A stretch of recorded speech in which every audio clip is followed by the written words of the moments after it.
Olá, ouvintes do Dialéticas, sejam bem-vindos à temporada de 2023 do nosso podcast, voltando. Eu tinha dito que ia ser em fevereiro, estamos começando em março, mas tudo bem. E hoje, como vocês já sabem, o assunto para começar a série Palavras-Chave do Jornalismo Digital vai ser inteligência artificial. Mas aí fica aquela pergunta, né? O que é inteligência artificial? E eu vou ler um texto aqui. A inteligência artificial é um campo da ciência da computação que busca criar sistemas que possam realizar tarefas que, de outra forma, exigiriam inteligência humana para serem executadas.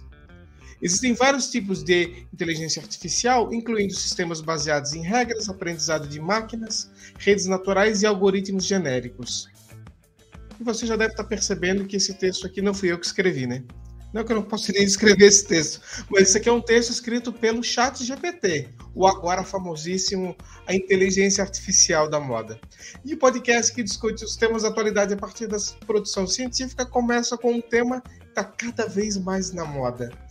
E para trazer essa nossa conversa aqui no primeiro episódio, eu tenho uma colega do doutorado em comunicação da Universidade da Beira Interior, a Adriana Gonçalves, que estuda na sua tese de doutoramento, e não apenas no doutorado, mas também é uma das suas principais linhas de pesquisa, a questão da inteligência artificial na comunicação social no jornalismo. Adriana, seja muito bem-vinda ao Dialéticas. Olá, Giovanni. Muito obrigada pelo teu convite para estar aqui hoje a falar sobre a minha investigação de doutoramento.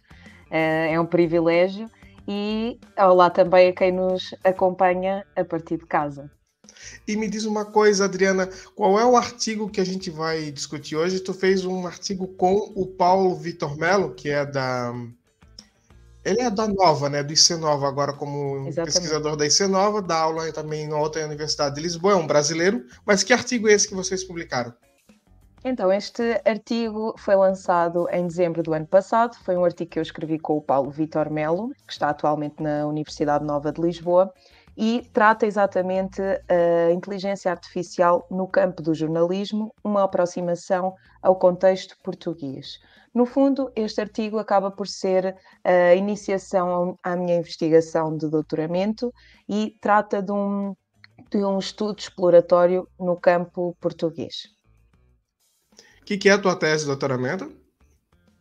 Então, a minha tese de doutoramento foca-se essencialmente na aplicação da inteligência artificial num momento do campo jornalístico, da produção jornalística, que é a produção de texto.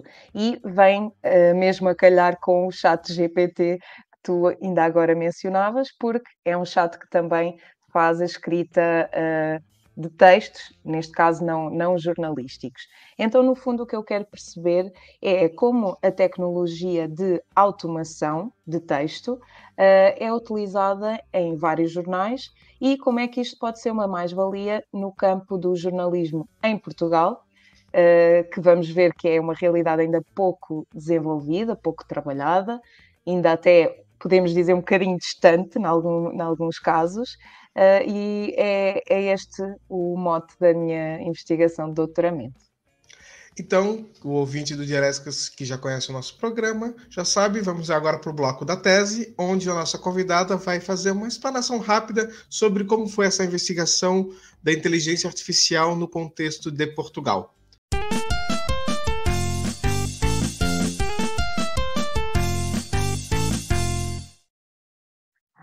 No meu artigo com o Paulo Vitor Melo, nós dividimos a metodologia em duas partes e começamos por fazer uma análise às conferências, às comunicações apresentadas na conferência SOPCOM na última década, ou seja, de 2011 a 2021, para tentarmos descobrir quantas comunicações foram sobre este tema da inteligência artificial ligado, nomeadamente, ao jornalismo.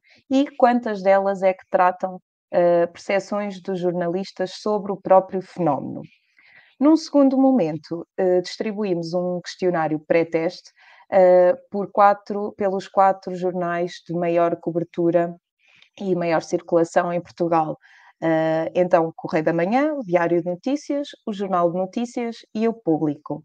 Neste questionário pré-teste, conseguimos apenas 17 respostas de jornalistas, e trabalhamos então esta parte de, por um lado, analisar o que é que está a ser feito na investigação da comunicação em Portugal sobre a inteligência artificial aplicada ao jornalismo e, por outro lado, tentar descortinar, tentar compreender quais são as percepções dos jornalistas portugueses, neste caso dos 4 maiores jornais portugueses, sobre este assunto. E, no fundo, adiantando já aqui alguns resultados, ou os principais resultados, nós compilámos 3 principais resultados, que são também o ponto de partida, digamos, da minha pesquisa de doutoramento. Sendo este um estudo exploratório sobre o tema em Portugal, nós consideramos que ele tem importância por 2 motivos. Por um lado, existem poucas investigações sobre o tema em Portugal. Por outro lado, e ligam-se, estas 2 ideias estão completamente ligadas, que é, por outro lado, os jornais portugueses, os mídia portugueses, ainda utilizam pouco tecnologias de inteligência artificial. Portanto, nós começamos por dizer que os exemplos de produção de notícias com recurso à inteligência artificial ainda são pontuais no caso português, também como esses estudos sobre o tema. Então, partindo deste primeiro ponto, nós destacámos 3 aspectos que foram sendo falados nos inquéritos que distribuímos. O primeiro é que reparamos que há uma abertura para o uso de inteligência artificial. No caso das pessoas que nós entrevistámos, que são todos jornalistas. Também identificaram esses mesmos jornalistas uma necessidade de formação acerca desta temática. E um terceiro ponto é também o desconhecimento que ainda existe por parte dos jornalistas sobre conteúdos jornalísticos que utilizam técnicas de inteligência artificial. Portanto, é a partir destes 3 resultados que nós caminhamos e iniciamos, neste caso, eu inicio a minha investigação de doutoramento.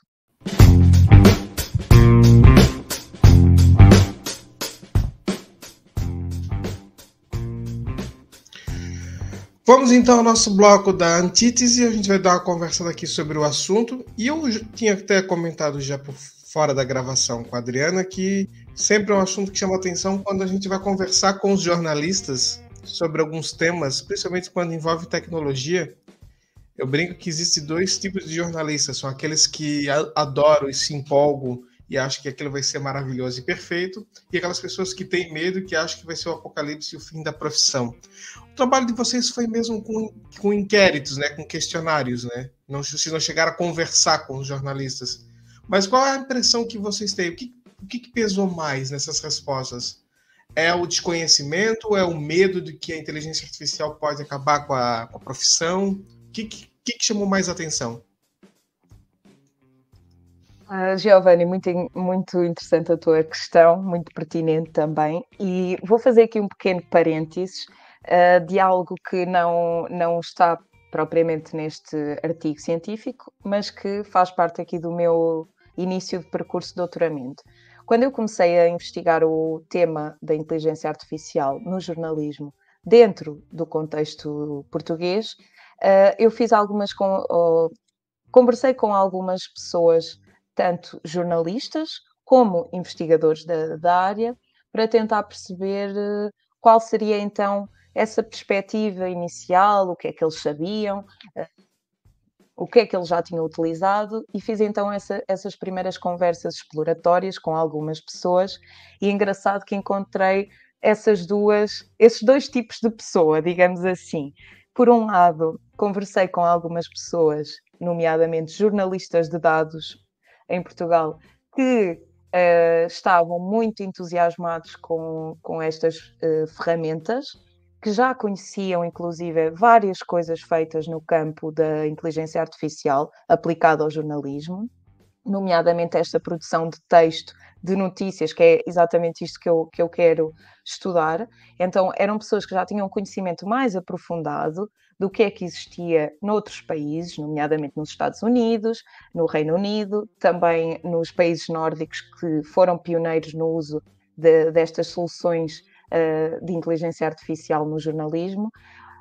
E também tinham já algum conhecimento técnico, ou seja, eles já tinham utilizado algumas ferramentas que se aproximam muito daquilo que eu estou a estudar. Então, essas pessoas realmente viam vantagens nas ferramentas de inteligência artificial e veem vantagens nesse uso no jornalismo, nomeadamente para poupar tempo aos jornalistas em tarefas que são repetitivas e até rotineiras.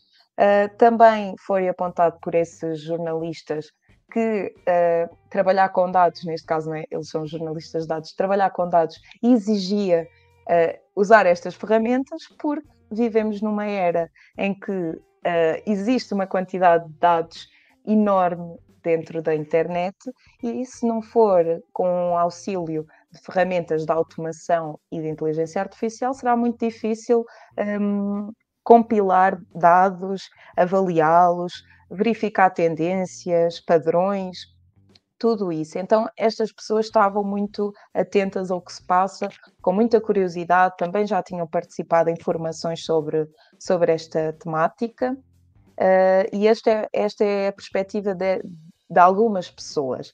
Por outro lado, tive a oportunidade de falar também com alguns jornalistas, nomeadamente meios regionais, por exemplo, que tinham uma perspectiva mais resistente, por um lado, também com medo, mas este medo eu acho que é muito associado, ou eu pelo menos vejo assim, ao desconhecimento, que é, estas pessoas não têm tanto conhecimento do que está a ser feito noutros países, embora conheçam aqueles casos mais emblemáticos, digamos assim, como a cobertura dos alertas de terremoto por inteligência artificial, ou seja, são pessoas que conhecem um ou dois casos de utilização destas ferramentas, mas não investigam, não aprofundam este conhecimento.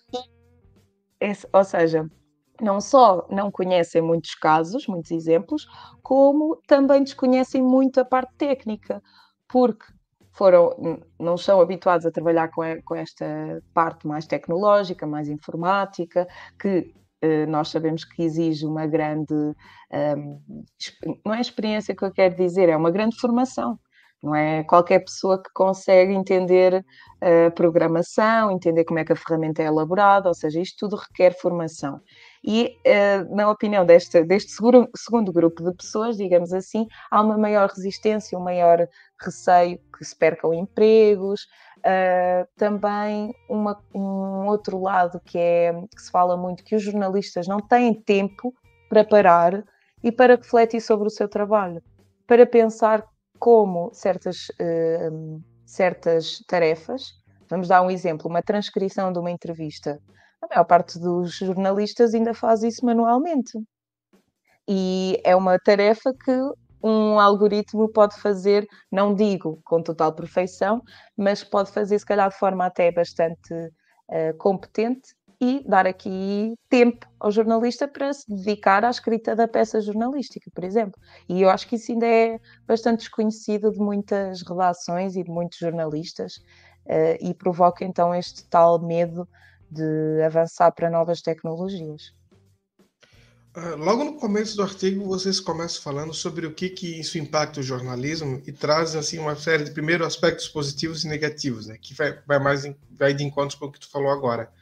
Por exemplo, vocês falam ali da questão da mineração de dados, né, que é uma coisa que tu não vai conseguir fazer isso manualmente, mas também vocês falam também em produção automatizada de notícias, que é outro ponto, né? Como é que dá para fazer uma lista assim do para onde o jornalismo está indo quando se fala em inteligência artificial? Quais são os tópicos exatos? Tipo, a mineração de dados, é a produção automatizada, o que é exatamente o jornalismo está mexendo com inteligência artificial, né? Inteligência artificial para quê? Uhum. Ou seja, se eu pudesse identificar, e mais uma vez refiro que estamos a falar do contexto português, que é obviamente particular, não é? Se eu tivesse que identificar, a produção de notícias automática ou automatizada é o campo menos explorado. Temos depois outras utilizações, nomeadamente nessa parte da mineração de dados, que é onde é utilizada ou são utilizadas soluções algorítmicas, porque de outra forma é muito difícil de fazer essa análise. E dentro desse campo também te dou aqui um exemplo que foi falado no nosso artigo, que é uma notícia, uma reportagem do Público, que é intitulada "Quanto é que a Covid-19 já custou aos contratos com o Estado?". E, no fundo, esta notícia utilizou uma solução algorítmica para categorizar, ou seja, catalogar contratos celebrados entre o governo e corporações privadas, instituições privadas, durante a pandemia de Covid-19. Esses contratos eram cerca de 17.000. Portanto, podemos, a olho nu, perceber que um jornalista, ou mesmo uma equipa de jornalistas, demoraria imenso tempo a pôr em caixinhas, digamos, a catalogar 17.000 contratos. Humanamente, não era bem impossível, mas demoraria imenso tempo, e acredito que os recursos de um jornal não possam ser gastos apenas para uma reportagem. Portanto, aqui o jornalista em questão, com a sua equipa, o jornalista era o Rui Barros, com quem eu falei, e a sua equipa desenvolveram este algoritmo para realmente os ajudar a fazer esta divisão. Portanto, aí é um exemplo claro de que não seria feito sem inteligência artificial. Depois, um outro campo que pode ser utilizado, ou podem ser utilizadas estas ferramentas, é na distribuição dos conteúdos, nas redes sociais, por exemplo, em toda a internet. E eu acho que aí já temos uma visão até virada para o marketing, e mesmo para a sustentabilidade dos jornais. Temos aqui já mais ferramentas a serem utilizadas. Na verdade, não é o meu foco de pesquisa e, portanto, não estou a aprofundar essa área, mas sei que os jornais, nomeadamente os grandes jornais nacionais, todos eles utilizam algum tipo de ferramenta automática de inteligência artificial também, para distribuir os seus conteúdos, para serem mais vistos, para que o público se sinta mais envolvido com os temas, e esta distribuição tanto pode ser por e-mail, nas newsletters, pode ser nas redes sociais, ou seja, há muitos algoritmos aqui a trabalhar para perceber, por exemplo, qual é a hora mais benéfica em que vamos ter mais pessoas a ler o nosso conteúdo. Então é essa a hora que vamos publicar o nosso conteúdo em tal plataforma, em X rede social. Portanto, isso acho que já é bastante utilizado, mas engraçado que aqui, se pensarmos mais na questão dos jornalistas, na percepção dos jornalistas, a parte da distribuição de conteúdo é algo que não compete tanto aos jornalistas, não é? Temos outras equipas de análise de dados das audiências, métricas de audiências, pessoas do marketing, pessoas de design também, que trabalham esta parte do online e da distribuição, não é? Nos grandes jornais, né? Nos jornais pequenos, todo mundo faz tudo um pouco. Não, e eu até fico pensando se o Jornal Diário de Notícias, se eles usam inteligência artificial para os conteúdos no Twitter, ou se a inteligência artificial deles não é tão inteligente. Porque eles têm uma mania de colocar um monte de postagens próximo da meia-noite. Não sei se é a hora que está fechando o jornal impresso, então ele começa a colocar as mesmas versões da internet, mas é um tweet atrás do outro, e tu percebe depois que não há muito engajamento. Então, assim, não sei se isso é manual, ou não foi muito bem programada, porque a inteligência artificial tem que ser programada, né? Mas se a pessoa que programou não tiver muita inteligência, também não adianta.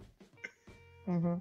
Giovanni, só para dizer aqui em relação a isso, mais um problema que eu identifico, e mais uma vez isto não é propriamente dito aqui neste artigo científico, mas faz parte das percepções que eu tenho recolhido, que é, nessa parte da distribuição de conteúdos, existem muitas ferramentas que são desenvolvidas por parceiros externos dos jornais. A maior parte dos jornais não desenvolve esses algoritmos para publicação nas redes. E então eu identifico que isso poderá vir a ser um problema, porque estamos a falar de dois tipos de instituição, as tecnológicas, digamos, as empresas tecnológicas por um lado, por outro lado o jornalismo, não é? Os jornais, e os objetivos são diferentes, não é? Então talvez seja complicado tu, como jornalista, veres os teus valores serem replicados nas ferramentas que tu utilizas, são desenvolvidas por empresas externas. Então há aqui este lapso, digamos assim, que eu identifico. Inclusive, não só por ser externo, mas às vezes o jornalista tem uma percepção sobre o seu valor do conteúdo e a empresa que faz não tem a mesma percepção e aí vai ter um conflito, né? Com toda certeza. Outra coisa, até ainda falando sobre a questão de automatizado, tem um exemplo que eu tive recentemente, foi no Brasil, o portal G1 do Grupo Globo, eles fizeram uma notícia para o resultado das eleições do segundo turno do Brasil, havia uma notícia para o resultado em cada município. São 5.571 municípios no Brasil. Obviamente que não foram jornalistas que escreveram. E tu vê pelo texto que é um texto feito por inteligência artificial. Tu escreve um texto padrão ou vem um sistema e troca os números. O nome da cidade e os números e tá feito. E funciona, porque tu precisa que tenha essa notícia. Mas você não pode colocar uma pessoa para escrever 5.000 notícias. E tá tão bem feito isso no Google que você coloca assim, resultado eleições, coloca o nome da cidade. O primeiro que aparece no Google é o da Globo. Por quê? Porque tá bem feito. Tá bem feito, tem resultado. Isso com certeza deu muita visualização para eles. É um exemplo simples, até eu diria, mas que inteligência artificial que funciona. A gente falou sobre a parte boa, agora vamos falar sobre a parte ruim. A gente sabe que o debate que a gente está vendo hoje sobre o uso de inteligência artificial no jornalismo, a gente já viu quando a internet começou a ganhar força nos portais de notícia, a gente já viu em diversas outras situações, tipo, tecnologia vai acabar com os empregos. É o clássico. Isso há 2 séculos, não só no jornalismo, em várias áreas, a tecnologia vai acabar com os empregos e acaba mesmo. Acaba, sendo que, claro, cria outros. Como vocês estão vendo nesse estudo aí, claro, contexto português, que é o foco do artigo, mas também nos teus estudos gerais sobre o assunto, os jornalistas estão realmente muito preocupados com isso? Ou é uma coisa mais uma percepção, mas é um exagero? Ou realmente já dá para dizer que em alguns apontamentos que vai ter redução vai ter reduções nos jornais, né? As redações vão ficar mais enxutas por causa de inteligência artificial. É assim, Jovem, eu não tenho uma resposta clara para essa tua pergunta. Ainda não dá, né? Ainda não dá, mas eu penso que em alguns países em que a tecnologia está mais desenvolvida, acredito que haja realmente este receio, este medo dos jornalistas de perder o emprego, porque se falamos de ferramentas que aceleram determinados processos, que executam determinadas tarefas até de forma mais eficiente, se quisermos, do que o próprio humano, o próprio jornalista, podemos estar aqui a falar que realmente há um risco. Sim, não vamos descartar essa hipótese. Agora, é assim, no contexto português, acredito que isso ainda não é um receio generalizado, uma preocupação diária dos jornalistas, porque isto ainda não está muito desenvolvido. Agora, eu também te digo, Giovanni, pode ser, é apenas a minha percepção, mas eu acredito que a vinda ou a chegada do chat GPT vai mudar aqui um pouco, ou seja, vai mudar a perspectiva de muitas pessoas no sentido de que o chat GPT colocou toda a gente a falar sobre inteligência artificial.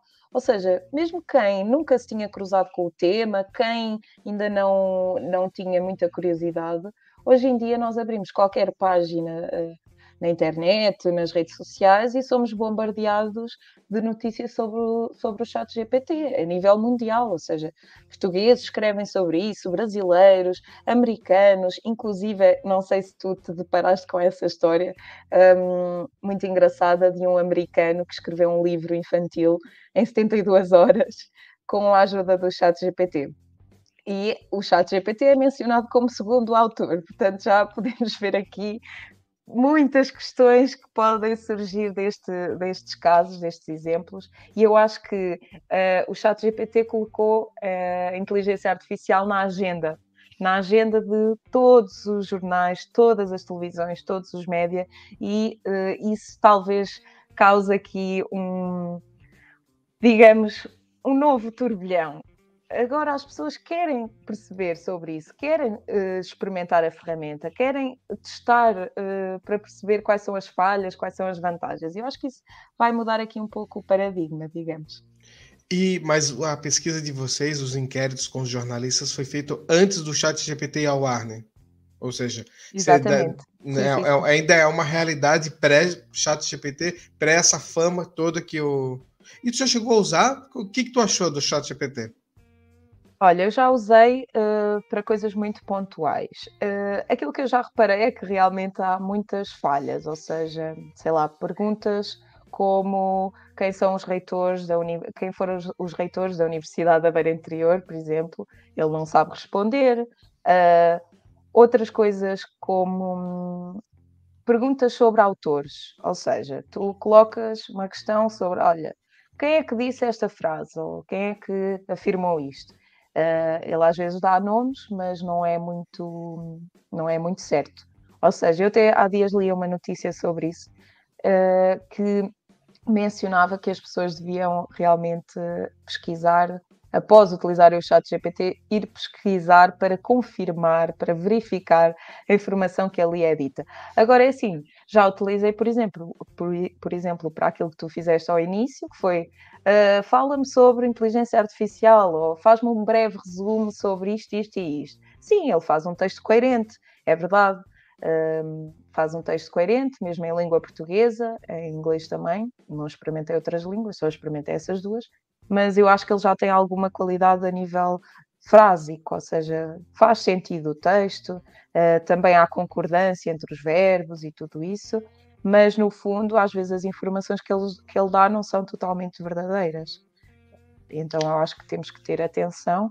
É bom experimentarmos, para também entender do que é que estamos a falar, mas é bom termos também sempre esta reticência de que se calhar o que está a ser dito não é totalmente verdadeiro, precisa de ser verificado, e as fontes também é algo que temos que ter muito em conta, porque às vezes ele não menciona as fontes, não vai Não buscar... menciona nunca, quase, né? Ele Pois. coloca os textos sem citar fontes, né? Isso, para quem é jornalista, para quem é da área da investigação, é uma coisa meio surreal. Não, eu fiquei sabendo, por exemplo, que tem pessoas que usam o chat GPT para programação. E não é para fazer uma programação completa, mas quer fazer alguns comandos básicos. Então, aquilo ali é uma mão na roda, facilita o trabalho. Então, saber usar uma ferramenta dessa talvez seja ainda um desafio, né?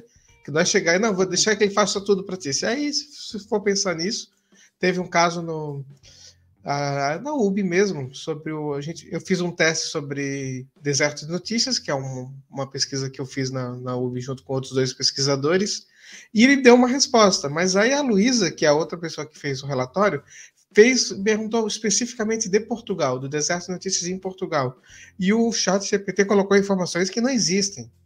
Assim, as coisas completamente surreal. Ela falou, você está inventando isso, parece que ele disse algo como talvez.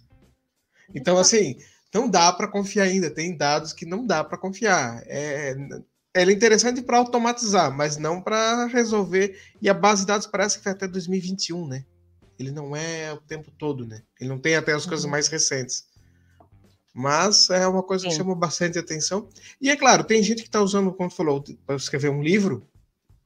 Teve gente que... Até falando que tem uma situação engraçada. O meu orientador, ele começou a escrever muito nas redes sociais sobre inteligência artificial e sobre o uso disso em textos. Aí eu perguntei na última reunião com ele, falei, teve algum aluno no mestrado ou na licenciatura que usou um texto que tu acha que não é dele, mas tu não pode provar que é inteligência artificial, que não tem como, que ele não passa pelos aplicativos de plágio? Ele falou que não, que estava só mesmo curioso com o assunto, mas esse debate entrou, né? A questão ética é o ponto que eu quero trazer agora, que é o uso de... Primeiro que a pessoa não escreveu coisa que não é sua, não é um plágio, mas também não sei nem como se chama isso, porque não é plágio. Mas também não é. Também a pessoa está mentindo, está sendo antiética, porque ela está dizendo que o texto dela e não é. Então, acho que isso é outro ponto que a inteligência artificial vai trazer. O pessoal está assustado com o texto, vai ver o que o pessoal está fazendo já com artes visuais, artes gráficas. A inteligência artificial faz artes aí que as pessoas nem imaginam que seja possível. Como é que a gente vai confrontar isso? Vamos ter que atualizar os códigos de ética de várias profissões, não só do jornalismo, para incluir essas questões? Boa pergunta, Giovanni. Muito, muito pertinente. É assim, claramente as questões éticas são aqui a grande preocupação, podemos dizer isso, são a grande preocupação, não só no campo do jornalismo, como em todos os outros campos. Mesmo o próprio chat GPT pode ser utilizado para fins pouco éticos, sei lá, vamos dizer que um aluno está a fazer uma prova de exame e utiliza o chat GPT para responder a uma pergunta. E realmente levantam-se todas essas questões que tu falavas. No fundo, quem é que é o autor? Podemos falar de plágio ou não podemos?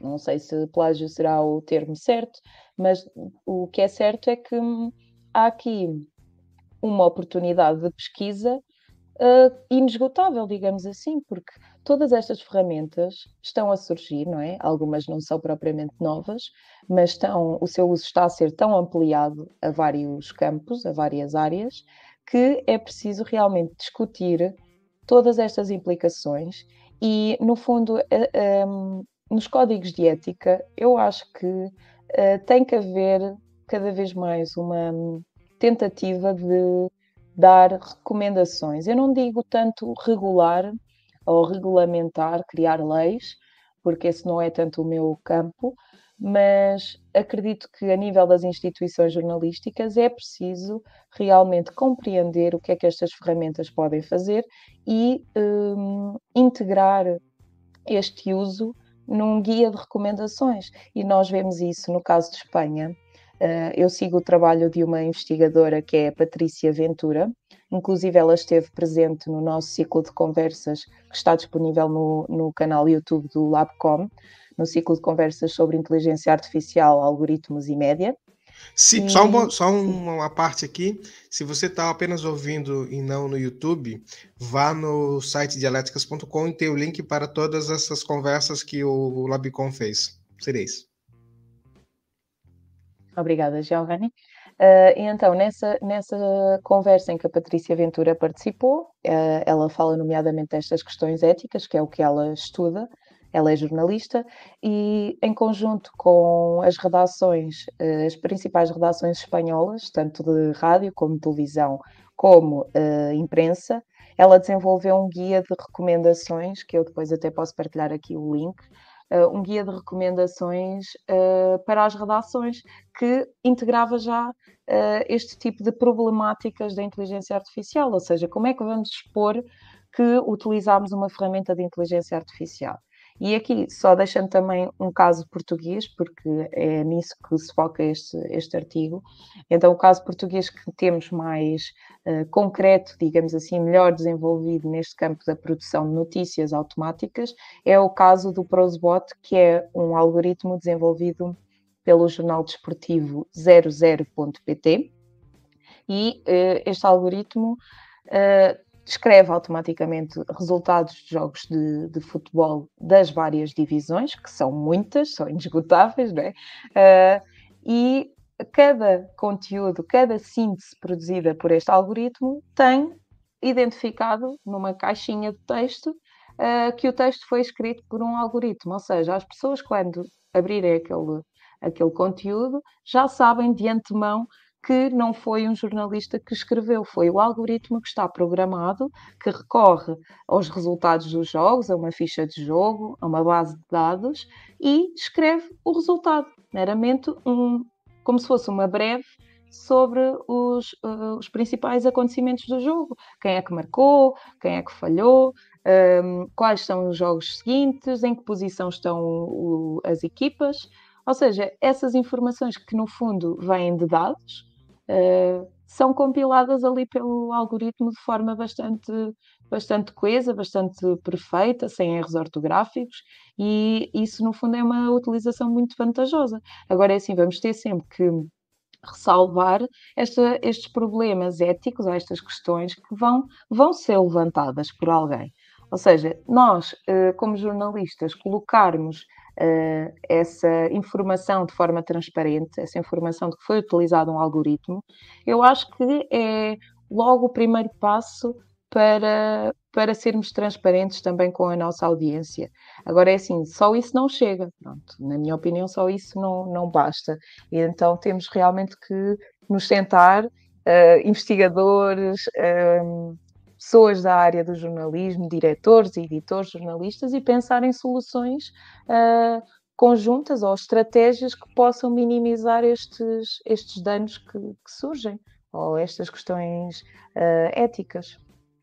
É uma coisa que até me veio à cabeça agora quando estavas falando, ainda sobre a questão ética. Vamos supor que a Adriana, das suas investigações, acaba criando um conceito para alguma coisa relacionada ao seu estudo. Tu criou um conceito, um termo, e esse termo, como ninguém tinha pensado antes, outros autores começam a te citar nos artigos que tu escreveu sobre ele, e vai crescendo, e vai mais pessoas te citando, vão te citando. Vou pegar um exemplo para quem é do Brasil bem fácil, o Silvio Almeida, que é o atual ministro dos Direitos Humanos, que praticamente não é o autor, mas é o cara que exemplificou e organizou o termo racismo estrutural. Vamos lá, a Adriana tem um termo, aí a base de dados do ChatGPT compila essas informações, e quando alguém quer falar alguma coisa sobre o mesmo assunto, o ChatGPT dá toda a descrição, que é um conceito criado pela Adriana, e não cita a Adriana. Aí nós temos um outro problema, que é uma questão de propriedade intelectual. Não é só apenas a autoria do texto, mas também a propriedade intelectual das informações que estão ali. Então é outra questão que a gente vai ter que resolver, né? Sinceramente, não tenho, não tenho uma resposta clara, uma resolução para esse problema, mas é sem dúvida um dos problemas do nosso tempo e que temos que procurar dar a resposta de alguma forma. Ok, eu entendo que seja mais para uma pessoa que está apenas aprendendo, elas receber informação é o mais importante do que a autoria, eu concordo. Mas, por outro lado, eu penso assim, tu vai falar de textos que são publicáveis, seja ele cientificamente, ou no jornalismo, ou na comunicação social, a falta de fontes é um problema. A gente vai ter... E esse não é o robô que vai resolver, é os humanos que vão ter que resolver essa questão, né? Exatamente. Então, assim, só para terminar, então, aqui o nosso bloco, último ponto que eu queria jogar para ti, Adriana, que é sobre a questão de bons exemplos. Além de Portugal, primeiro Portugal e depois pode ser no campo europeu ou mesmo fora da Europa, o que tu dá assim, de bons exemplos de coisas interessantes? Ó, isso aqui é inteligência artificial, isso aqui é recente, isso aqui é muito interessante, e tu acha que, pô, jornalismo indo fazendo mais disso aqui pode ser bom? Começando por Portugal, tem alguma coisa Uhum. de boa? Ou seja, em Portugal eu gostaria de dar destaque então para para o SWOT, desenvolvido em conjunto com a redação do 00, em conjunto com engenheiros informáticos e da computação, nomeadamente da Universidade do Porto. Penso que é um primeiro passo nesta produção automática de conteúdos no jornalismo português. É no desporto, e tendo aqui em consideração que os temas que se prestam mais à utilização destas ferramentas na produção de texto são temas onde existem muitos dados, portanto, o desporto é um deles, temas como a Bolsa Económica é outro desses temas. Os nórdicos também, os países nórdicos têm também alguns exemplos a nível do mercado imobiliário, que eu acho que é um exemplo muito interessante. Aqui em Portugal eu não consigo identificar sequer uma cobertura que se equipara a esse exemplo dos nórdicos, porque eles fazem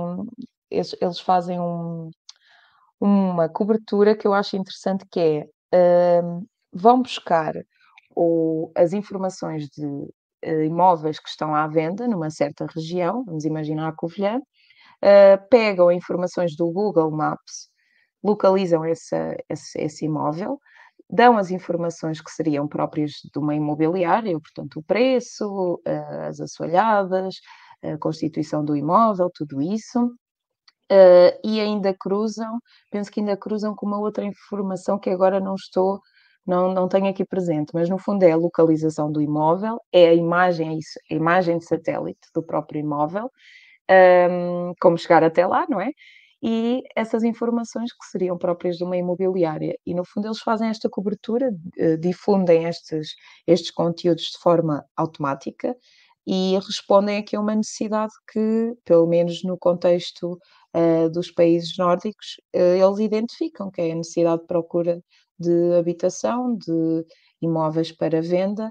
E um caso que eu acho interessante nessa cobertura é que eles conseguem perceber certas oportunidades para investigação mais aprofundada a partir do trabalho que o algoritmo faz. Vou dar um exemplo que é algo que eu li no site da United Robots, que é uma tecnológica que trabalha com jornais na Suécia, na Noruega, na Finlândia, em todos esses países, e um testemunho de uma jornalista de lá era que tinham percebido a oportunidade de fazer uma reportagem sobre um imóvel que valia, sei lá, 1 milhão de euros, estava à venda por 1 milhão de euros, eles acharam aquilo estranho.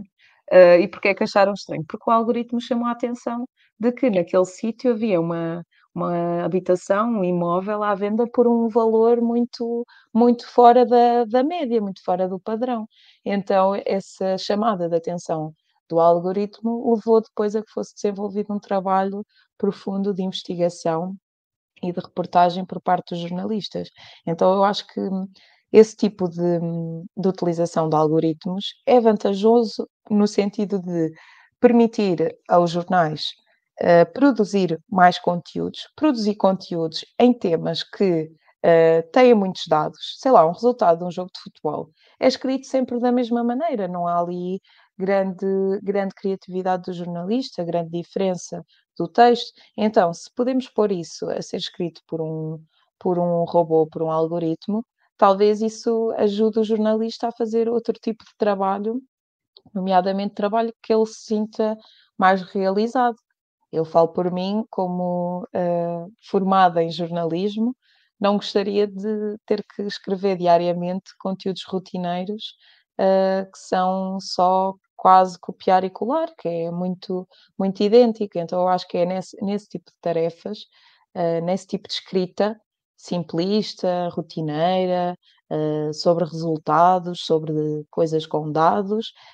Penso que é aí que os algoritmos e que a inteligência artificial pode ser útil no campo da produção jornalística, que é realmente aquele que é o meu foco. Agora é assim, vamos ter sempre que ter a atenção devida e não tentar pôr um algoritmo a escrever reportagens de fundo ou trabalhos de investigação, porque realmente eu acho que não é isso, não é nesse campo que estamos, não é isso que se pretende. E se o tentarmos fazer, acho que aí corremos sérios riscos de perder a credibilidade enquanto instituição que somos, instituição do jornalismo. Penso que aí será um grande problema.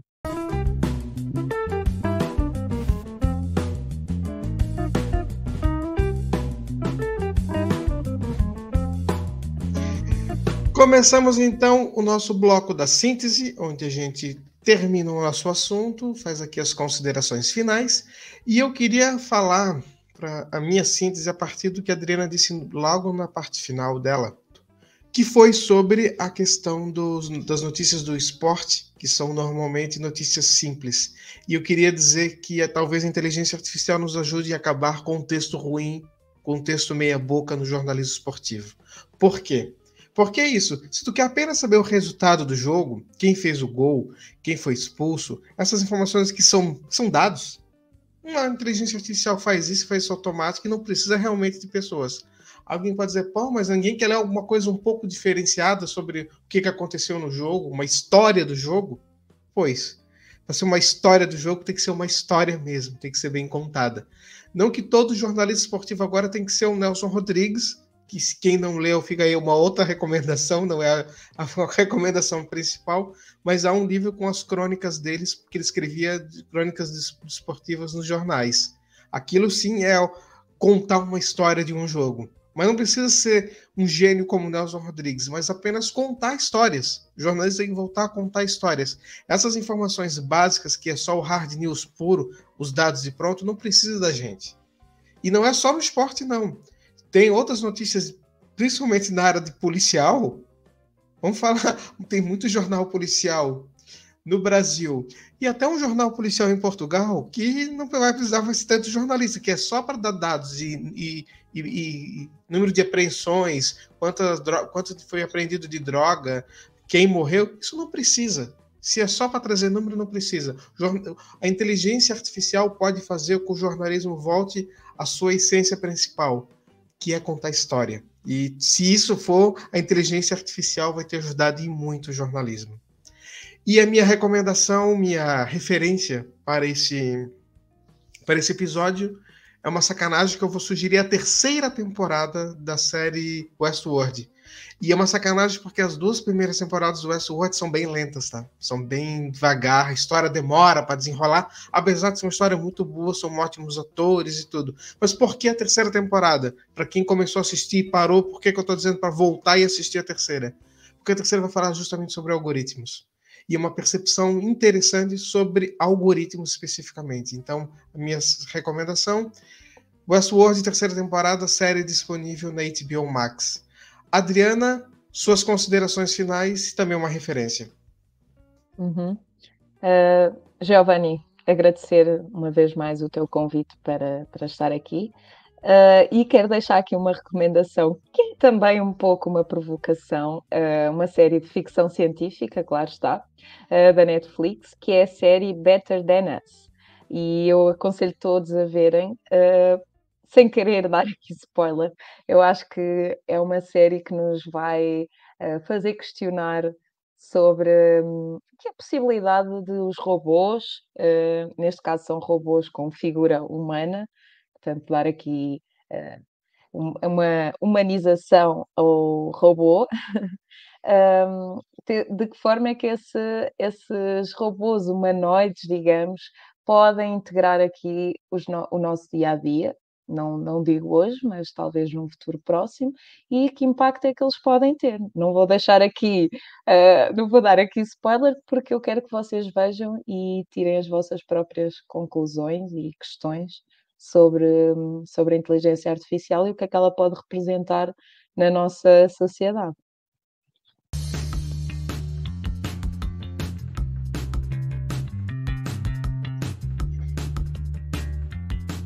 Duas séries de ficção, mas não tinha como não ser série de ficção científica um episódio sobre inteligência artificial, né? O assunto ia ter que ser esse de qualquer forma. Olha, Adriana, muito obrigado mesmo pela tua participação. A gente fica muito feliz aqui de trazer teu tema. É uma pena que o Paulo não pode estar junto, que é o coautor que ia estar, não esteve por uma questão particular, não pode participar hoje, mas, Paulo, fica também o convite para estar aqui em outra oportunidade, trazendo talvez um outro tema. E a gente vai continuar no Dialéticas falando sobre esse assunto. Adriana, muito obrigado e seja sempre bem-vindo ao Dialéticas. Obrigada, Giovanni. Até breve. E na próxima semana a gente vai continuar falando de inteligência artificial, comandos automáticos, especificamente sobre comandos de voz. Você já pensou em fazer, Adriana, jornalismo utilizando a Alexa? Tu tem Alexa? Não. Algum comando de voz? Não. A próxima semana a gente vai falar sobre uma pesquisa que fala sobre... Porque existem pessoas no mundo que perguntam para a Alexa, ou para os concorrentes, quais são as notícias do dia. E aí, como é que tu faz um conteúdo para ser, talvez, lido por essas máquinas de voz? É uma doideira que vai na mesma linha do podcast, que é a questão do áudio. É o tema da próxima semana. E então, fica para você que está nos vendo no YouTube, nos ouvindo no seu podcast, no tocador de podcast favorito, convite para a próxima semana. O Dialéticas Podcast é uma produção independente criada em 2020 por estudantes de comunicação da Universidade da Beira Interior, com o objetivo de promover as ciências humanas, principalmente trazendo as pesquisas, as ideias, fazer uma conversa sobre o que está sendo pesquisado nas universidades. Você também pode trazer a sua pesquisa, você pode entrar em contato conosco pelo podcast @dialéticas.com e trazer o seu tema para cá e a gente agenda uma data e faz uma entrevista contigo. Aproveita também para acessar o nosso site, dialéticas.com, e seguir a gente nas redes sociais, @dialéticas no Twitter e no Instagram, e @dialéticas podcast no YouTube. Segue a gente lá e vamos conversando sobre isso. E eu espero vocês semana que vem para falar sobre jornalismo nos Smart Speakers. Até a próxima!